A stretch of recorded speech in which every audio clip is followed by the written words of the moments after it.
Hello and welcome. My name is Jenna Harmon, and this is my submission for the Analyzing Mass Media and Popular Culture presentation for Introduction to Sociology. The magazine I will be analyzing today is called the Costco Connection Magazine, which is a magazine for Costco members. This is the February 2025 edition. So first of all, to define the target demographics of this magazine, Costco Connection is primarily geared toward those in the upper middle class, those who are middle-aged and above, and as far as interests go, this is for people who are interested in good deals for expensive products. Using common sense, we can deduce that the people who have a Costco membership are going to be upper class or upper middle class members because they have the extra bit of spending money to be able to purchase a Costco membership. We also know this magazine is for middle-agers and above because children and adolescents are not at all likely to have a Costco membership. As far as interest groups go, this is for people who are interested in savings or deals because the main purpose of this magazine is to convince its readers to purchase its products through the deals it offers. So first of all, we have this advertisement picturing two women in comfortable and stylish outfits. To target the upper middle class, the advertisement uses the word comfort to emphasize the leisure that often accompanies being a part of the upper middle class. This advertisement also features physically appealing models to emphasize the standards of beauty of the upper middle class. Again, to target the upper middle class, the two models are smiling, implying that they are having a good time. This class is generally portrayed as happy because of their financial security and prosperity. Now, there are some messages being portrayed about the upper middle class as well as people in general who want to save. For the upper middle class, it is portrayed that beauty, comfort, leisure, and happiness are important and attainable through the objects that we possess. Seeing as the two women are happy because of their clothes, it is implied that owning these kinds of clothes will lead you to a happier life. This advertisement also portrays that it is possible to save money and still be happy and comfortable. A sociological concept that is well demonstrated through this advertisement is the concept of a dominant culture. Dominant culture is defined as the values, norms, and practices of the group within society that is most powerful. This concept applies to this advertisement because the leisure, beauty, comfort, and happiness-seeking culture is what all media tends to focus on. For the upper middle class, this seems to be more attainable, insinuating that this class is the dominant culture. This next advertisement is for nicotine gum and lozenges to help stop smoking. To target the upper middle class, this ad uses footnotes mentioning that these products should be used in combination with behavioral support programs. Such programs are not necessarily available to someone of a lower class, so this advertisement caters itself to the upper middle class. The term crush cravings is a catchy phrase that emits a certain sense of leisure which could be used to stop smoking. For someone in the upper middle class, leisure time is more available, and this time may include attempting to stop a bad habit.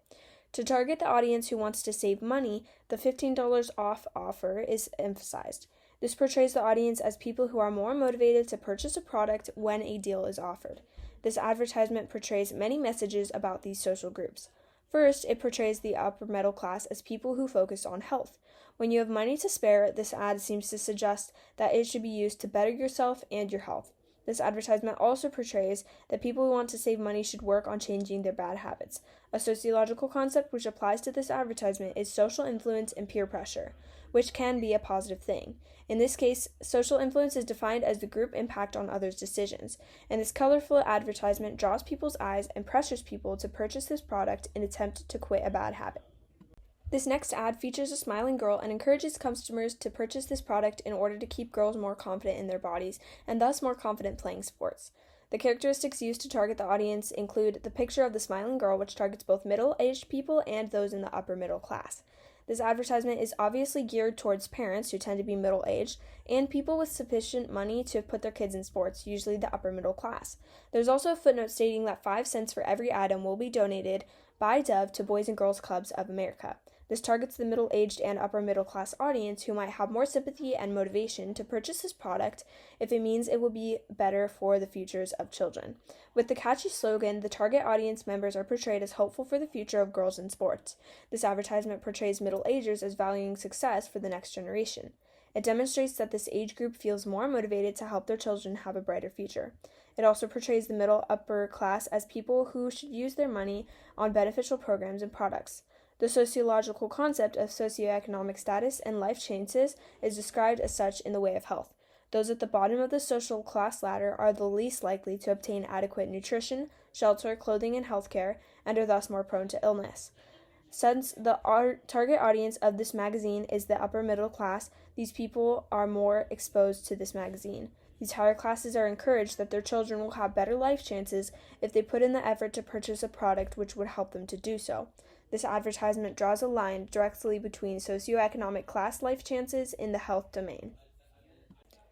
In this ad, there are two women standing close to each other, wearing what appears to be very comfortable and professional-looking clothes. To target the middle class, who might have an eye for bright colors, the ad uses pinks, greens, and blues to attract people's eyes to the clothes. To target people who are interested in savings, the ad uses bold fonts to emphasize the $4 and $3 off that customers can receive when making these purchases. To target people who are middle-aged, the advertisement features two middle-aged women. The upper middle class is portrayed as people who value comfort and style as well as saving money. The Middle Ages are also portrayed as people who want friendship, which we see as the two models are standing close to each other. A sociological concept demonstrated through this advertisement is pluralism. Pluralism encourages racial and ethnic variation and acceptance within a society. This advertisement features two women of color, emphasizing racial and ethnic diversity and acceptance. In this final advertisement, multiple products are displayed for customers to choose from. To target the middle-aged audience, the woman in the massage chair appears to be middle-aged, insinuating that people of this age group can enjoy leisure and comfort. The massaging product is also generally something used for middle ages and above. Finally, the expensive jewelry targets the upper middle class because these people are much more likely to be able to afford this product. This advertisement portrays that the upper middle class is placing an importance on leisure and comfort, demonstrated by this extremely complex massage chair. Although this massage chair is $5,000, it does portray that the upper middle class is a group of people who don't have to worry so much about making big purchases due to their financial prosperity. A social concept demonstrated through this particular advertisement is the American dream. The American dream, according to Ferris and Stein, involves having a big screen TV, nice clothes, and success in whatever a person sets out to do as long as they work hard enough. This is demonstrated through the advertisement because these are all leisure-related products that ultimately lead to a more happy, relaxed, and good life. This advertisement enforces the idea that if we work hard enough, we will be able to afford expensive and comforting products. This is a slide featuring the textbook by Ferris and Stein as a mention of the source that I used for this presentation. Thank you so much for your time, and I hope that you found this video informative and helpful.